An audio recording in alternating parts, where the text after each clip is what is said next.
Welcome back to the Anything Goes with Jackson Neill podcast here on SoundCloud, Stitcher, iTunes, YouTube, and now Spotify as well. So basically anywhere you listen to podcasts, you can find Anything Goes with Jackson Neill. So thank you so much for tuning in today. Really, really awesome interview. I talked with producer Bizness Boi, Grammy-nominated producer that is, about all of his great work so far this year. He's worked with Swae Lee on several tracks on Swaecation. Swaecation 2 is in the works, he confirms. Then talks about his collaborations with Black on Free Black, MTFU. He produced that track. That's what got him the Grammy nomination for Best Contemporary Album in last year's awards.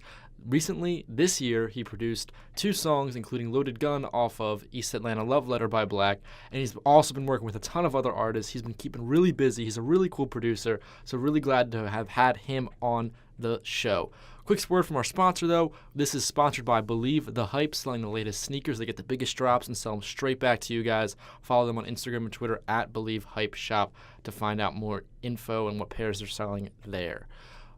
Also, if you're not on YouTube right now, I highly recommend you guys go jump over and find this podcast on YouTube. There should be a link in the description on whatever platform you're listening to watch this on YouTube, because it was a video interview I did with Bizness. We did a Skype call, and I think watching it with the video really just enhances the interview. So if you want to go check that out, link is in the description to the YouTube video. Without further ado, let's head right into the interview with Bizness Boi.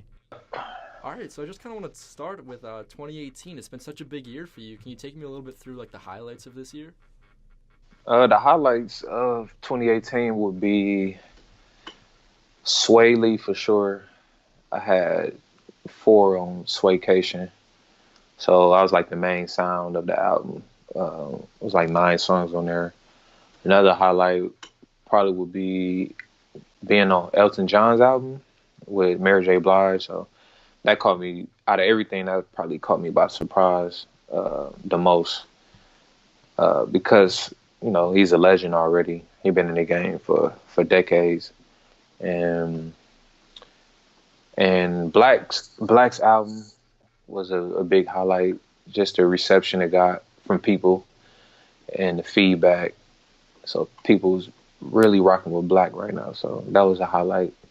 Yeah, them probably the top ones. Yes. And yeah. Yes, certainly. I mean, I didn't really hear about that Elton John one too much. Can you tell me a little bit about that one? Like how did that one come across? Because that's certainly, it feels like, you know, Black and Swae Lee, I can see those happening, but Elton John, that's a little bit out there in left field. How did that cool collaboration come about?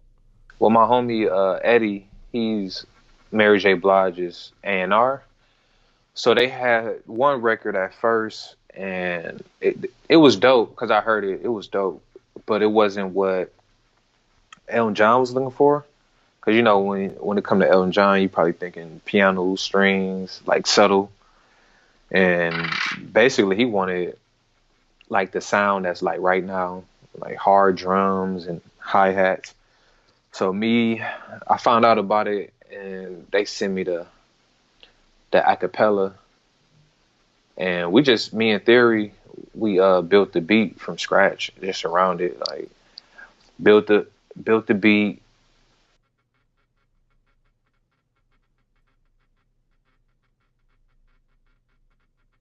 To send nothing too crazy, and so I mixed it. Next day I sent it to Eddie, and you know, an A&R being an A&R, they had like probably 10 versions, 5 to 10 versions, and he let Mary J hear them, and she picked ours and like another song, and he was like, yo, we got to send it to Elton John.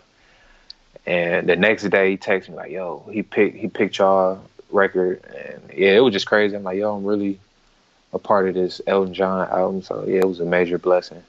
Yeah, that's a cool one. I think, you know, being a hip hop producer, mainly hip hop and R&B, you wouldn't think Elton John, oh, that'd be a 2018, like that could happen. That's a cool one. Yeah, that was super cool. Yeah. So the 2 other ones you mentioned, Swae Lee and Black, I want to touch on Black's first, because you were also on his debut, you know, Grammy-nominated. Congratulations on that. Appreciate it. Going into this album, coming off the success of that last one, what were you feeling like? What was kind of inspiring you to work with him again? Just the way he approached songs, and everybody like can relate to him and the way it translates to people. Because when you go to his shows, everyone is singing these lyrics. He makes it like just easy for you to remember. He don't try to overcomplicate the songs. He just want to make like great music that everybody can relate to. And yeah, his music is powerful. He talks about a lot of things we go through, and he puts it all out there.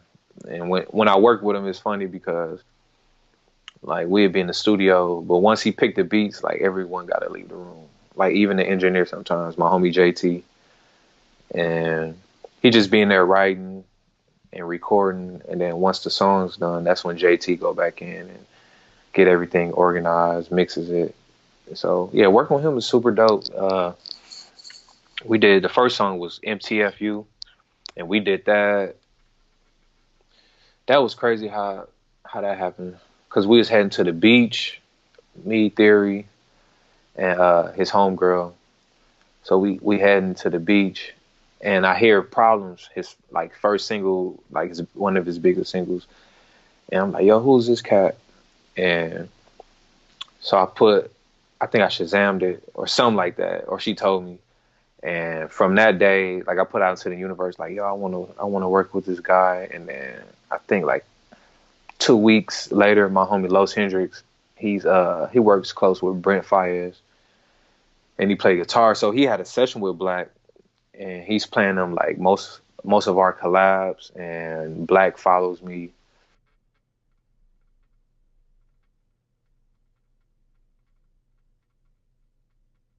Me and Forrest Slash, we met through being on Party Next Door album. So after that, we did You've Been Missed, and we just kept in contact, trading ideas, sending each other stuff. So yeah, definitely. I mean, I really love those collaborations. I think that the cool part about his debut was really the sound of it. It was just a very unique sound, and MTFU, one of my favorite tracks on it, so that was cool. And I think with Loaded Gun and Let Her Know, you were really able to kind of continue that cool sound, but kind of move it forward. yeah, with Loaded Gun, we did that. We did that December 2016, and yeah, I remember after the album dropped, and he just was still working, so I was still sending beats, and then he started tour, and like he teased the song actually, I think December or like January 2017. I think I remember that, yeah. Yeah, because DJ Tone, his DJ, he just premiered it. So we've been sitting on that song for a long time. And then Let Her Go. Um, like a few months prior to the album wrapping up, I went over there. It was me, Black, Singai, JT. And it was like, yo, we just need like a up-tempo record just to balance it. You know, Black's music is like mids and like slower. And I was supposed to go to Toronto, and I didn't end up going. And that was the first beat I made, the Let Her Go beat, and sent it to Black. And he was like, "Yo, this is going on the album." And yeah, it was just crazy, man, because I really was supposed to go to Toronto, and I just changed my mind. Someone was telling me like, "Yo, don't go," and then I ended up staying. I lost some money, and yeah, that was the first beat I made. So if I would have went to Toronto, it probably would never exist. That's just crazy how like stuff like that just kind of happens. Like you don't expect it to, but it just happens. Put out in the universe and it happens. Yeah, it was wild. But yeah, that's people. That's a lot of people's favorite song on the album. It just got like the bounce, like the tempo wise, and that's probably the fastest song, BPM wise. That's on the album, I think. Yeah, definitely not tempo. Yeah. The other, you mentioned Swae Lee as well, collaborated with him this year. And I was really excited to talk to you about this project, Swaecation, because when I listened to it, I thought it was criminally underrated because it had such a unique sound that I think you described it as a little bit retro, but still being contemporary.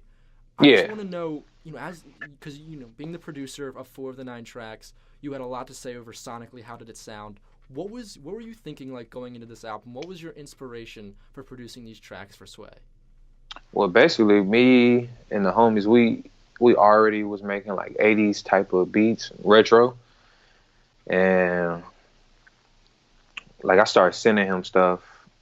One of his DJs had connected us, so I was just sending beats over there.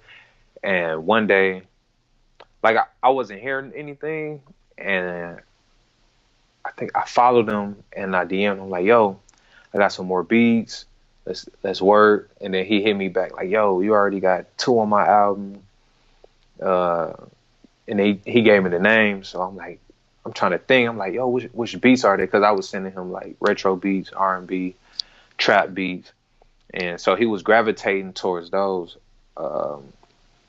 Trying to see the first 2 that we did. Los Angeles was like the first one, and Touchscreen Navigation, and then Hurt to Look came later, and What's in Your Heart.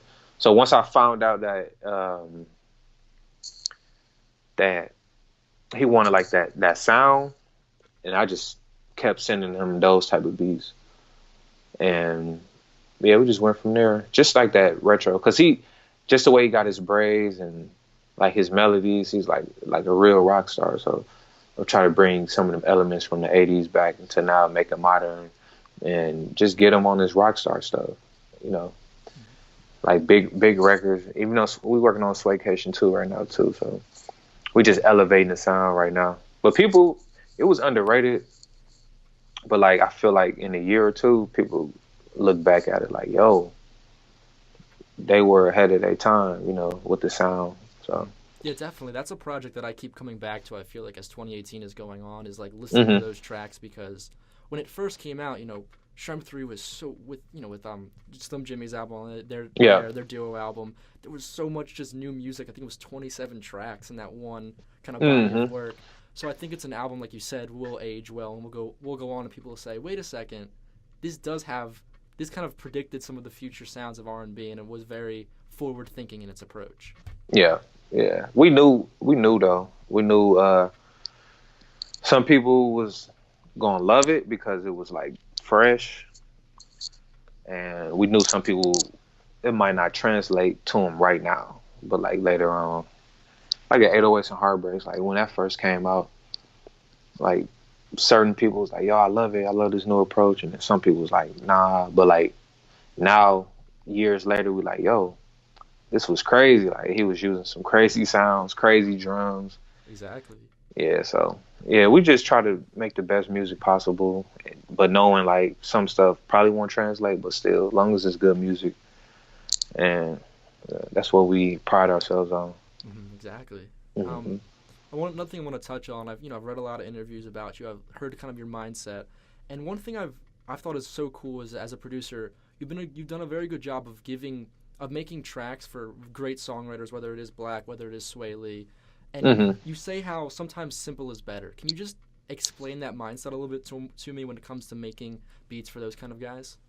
Yeah, so it was around the time I started working with Party, because the beats the year prior, it was like a lot of like sounds and elements in there. But now, since I'm working with more like writers and like singers, actual singers, sometimes if I put too much in the beat, it takes away from the melodies. I might throw them off. So like with me, I just try to make sure the drums are super dope, but like sound wise, I don't try to make it like too crazy. Like I use new sounds, but I'm not trying to have like chords and then a melody here and another melody here with this crazy sound and another melody, because it'll take away from their writing. So I just try to just create as simple as possible, full, if that makes sense. Like it's simple, but it's full. I had to learn that a minute ago, and because it was crazy. I used to live in Atlanta, and Big Block, he this cat, he used to, what was that, Boys in the Hood. So he had Jeezy and all of them, and he loved my beats, but he was like, "Yo, you got to make them more simple. You got I remember this vividly, like you got too much going on." And then after that day, I'm like, man, I didn't get it at first, and then I was like, okay. Like a year later, I was like, okay, I see what he's talking about. Because when you listen to the radio, even trap beats, some R&B beats, it'd be like a hi-hat, kick, snare. some percussion, probably some keys, and like another sound or two. You know what I'm saying? And it's like simple, but the vocals and the melodies is what drive the song. Like even on like Party Next Door, Come and See Me, like Come and See Me for Once. Like if you listen to that, it's really like probably like 5, 6 sounds in that beat, but it's so full. So yeah, just working with those type of artists, because I hate, like, I don't want them to hear some dope stuff and then like it'd be too much going on. They'd be like, yo, I can't even write to it. So that's, I learned that, that's why a lot of producers don't get placements and stuff, because it's just too much going on. But once you build a relationship with the artist, you get to be in the studio with them, and even if you play a joint, say if it has like too much, you're in the studio, you can bring up the session, take the sound out, lower it, just any little thing, and then you can get it right from there. And yeah, so you just mentioned right there, like building relationships. That's another thing I heard about you, is that you're very into, talking to people, get that face-to-face kind of contact. Why is it so important for you to be able to connect with other musicians on that kind of level? I mean, that's how they was doing it back then. Like, nobody was FaceTiming or sending stuff through email in the 70s, 80s. You just had to pull up, and that's how you make the best music. It's, music is energy, is spiritual. So once we in the studio together, we just using our energy together and just creating crazy stuff. Like a lot of my songs was made like in person, and that's why they sound the way they do. Because with the artist there or the writer, they're like, "Yo, let's move this section over, or let's put this right here." And yeah, that's how we make the best songs. So yeah, in person, just building relationships and knowing the status of the albums, and I can hit Swae Lee like, "Oh, you using those for? Okay, bet. Some people, they don't even know if they going on the album till they hear it, or like last minute. But once you build those relationships, you can be there from the beginning and at the end where it really counts. It really counts at the end of the albums. You can just give them that sauce. Like Party Next Door, P3. I had like 1 on there, but towards the end of the album, that's when I got 3 more. And then Swae only had 2 on there, and then towards the end, they end up having 4. East Atlanta Love Letter, Only Loaded Gun. We got other records we did though, and then Let Her Go, boom. Now I got 2. So it's just always critical being there at the end of the albums. So that's most definitely why you should build relationships. And don't be scared, man. Because I used to be super introvert, shy, but I told myself, and I read a lot of books, and I'm like, yo, I gotta, if I'm gonna make it big, I have to get outside my comfort zone and just get out there and meet people, I found that interesting. What kind of books do you read? I'm a pretty big reader myself. I'm interested. I read these every day. Let me see. So I get this. It's like a leadership book, John Maxwell. So I read those just so my mind is right, and it got like different keys in there on how to treat people, how to approach. And then this one, I had this for like 2 years. So this is like a daily reader, 365 Days of Richer Living. And I post them on my stories because I read them, and then I try to apply them ASAP to my life, and then I throw them on my stories. Because people, they just love reading that. And it helps me, so I just put that information out there so it can help the next person. And I've been doing it for like 2 years now, and every day somebody new, like, what book is this? You inspiring me to change my mindset, because everything is your mindset. You want to be successful, you want to do this, you want to do that. It's all about your mindset. So try to get people out of that mindset of I'm not good enough, or they're more special, they're more, we all the same, we got the same 24 hours. And it's just on your mindset. If sometimes you got to tell yourself that you're great even before you are great. You just got to speak it. Like, I'm the best producer, I'm the best writer, I'm the best artist in the world. Speak it year after year until it really happens. Exactly. So Yeah, I mean, those are some really cool. I'll have to check those out. I guess one book I would recommend that's kind of similar to that is, I don't know if you've ever read the Autobiography of Gucci Mane. He wrote it a couple of years back, like 2 years back. And No, I haven't read it. It's dope. it's really good. It kind of has a lot of that kind of like self-believing Mm-hmm. elements in there. You know, if you read any of his Twitter nowadays, it's all about, motivation kind of stuff, and it talks about how he got to that mindset. So I think you might like that. Yeah, that's dope. I might have to check that out. I want to check out Jay Prince book too. See what he got in there. Yeah. So one thing you mentioned, you're talking about all this kind of motivation, self-believing, and just, believing in yourself really, and kind of uplifting others even by posting on your story and things like that. Mm-hmm.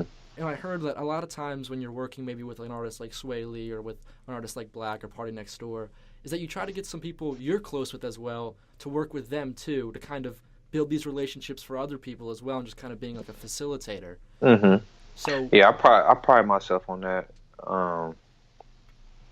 I come from a city. It's a lot of cities in the world. It's like a crab in the barrel mentality, and it's not the people's fault. It's just the environment that we grew up in. Just that if we help people and they succeed more than us, and we're a failure. But really, if we help people and they blow up, say they blow up, you'll always have somebody, you know what I'm saying, just in case you have like a bad year or just whatever, they'll be the crutch because you helped them get to, if it's real. So I'm just trying to show people like my blessings coming regardless. When I'm helping all these people and people seeing that, they're like, yo, he getting, and I'm proud of it, just like, yo, I got my bro Theory on Swaycation, Fortunes on Swaycation, got my bro Exact on East Atlanta Love Letter, Prep, he on East Atlanta Love Letter, like, and these joints going, like, Sway went go, like, the whole Shrimp 3, and, like, this is Fortune's first plaque, Theory's first plaque, like moments like that, just getting people big placements and then getting them paid and getting plaques from it. So writers and producers, as long as you dope, like, I'm always going to lend a helping hand. Just try to change people's lives. So, that's a part of being successful too. Like real success. It's not about the money all the time. It's just like the lifestyle, the happiness. Are you helping people?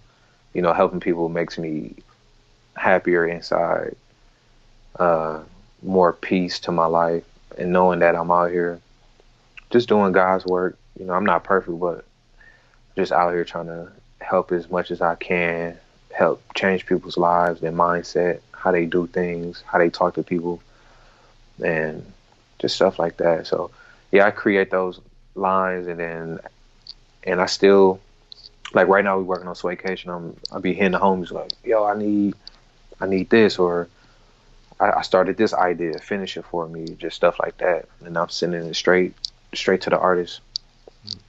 Yeah.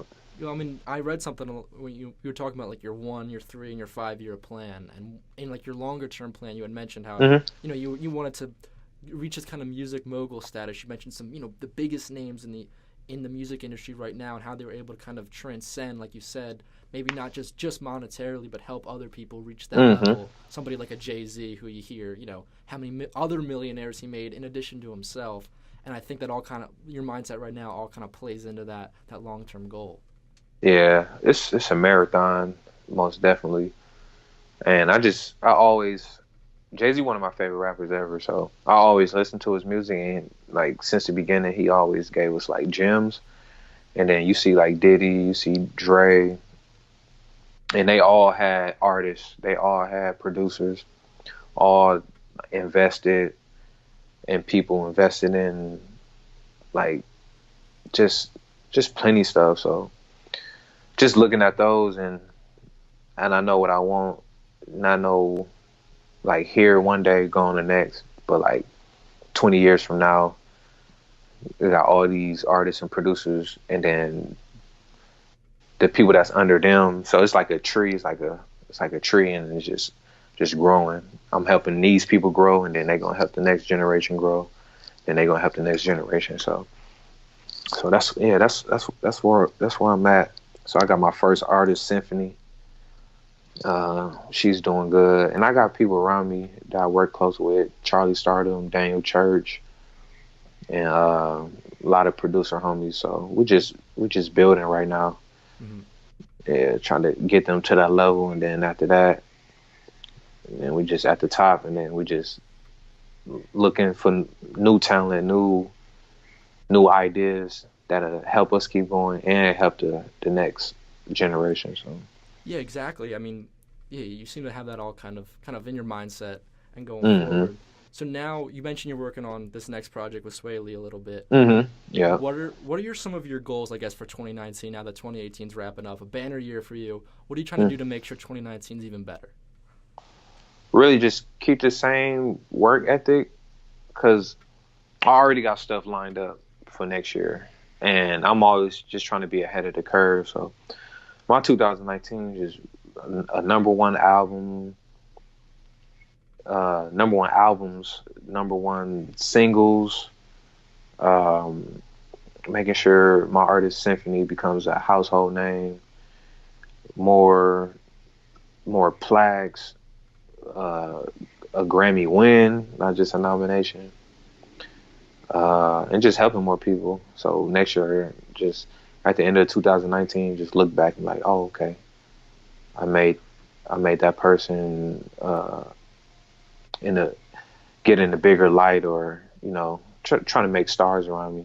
Hmm. Everybody a star, and yeah, just more helping people. I want to do more community stuff, and like I'm from Milwaukee, Wisconsin, so we don't got a lot of resources there. So I want to be more involved with connecting the dots, like having events where it'd be like panels, and then I hit up Swae Lee, Black Party, just anybody, or A&R friends, just anybody in the industry, and try to bridge those gaps Hmm. and connecting with people that's in the crowd, people I know, people that showed up that I don't know, and just try to bridge that gap for Hmm. the city because we got a lot of talent. It just needs someone to come in and like bridge the gap. Yeah, So. definitely. I've talked to a couple artists. I feel like from Milwaukee. Whether I think Odd Couple, the producer, has some stuff from there. He's out of Chicago Okay. now. Reggie Bonds, I know he's Yeah, already. Reggie. Yeah, yeah. I had him on Hmm. the show. So there's definitely some people from Milwaukee that I know that have starting to make some noise. So, but thank you so much for doing this. By the way, Oh, no problem, man. No problem. Yeah. I Uh, really enjoyed talking with you. yeah, no problem at all. I just love, opening up and just talking about the journey, just so I can inspire people. Cause I come from like a rough background and used to sleep in cars, and a lot of us, we be in our heads and we be down, like, yo, I don't know if I can do it, but like you just got to go through those rough moments, and those teach you how to like maneuver in life. Because with me, it was just like sleeping in cars and just house to house. It gave me like a different type of strength Hmm. to like maneuver and stuff like that. So. Again, a big thank you to Bizness Boi for coming onto the podcast. Remember, check out all of the songs he produces for. I'll have links to in the description to some of the songs he produces, his Instagram, his Twitter, his social media stuff, because he's a producer you really want to look out for. Had a huge 2018. I promise you'll be hearing his name even more in 2019. And with that, that'll wrap it up for this edition of Anything Goes with Jackson Neill. Remember, subscribe on your favorite platform.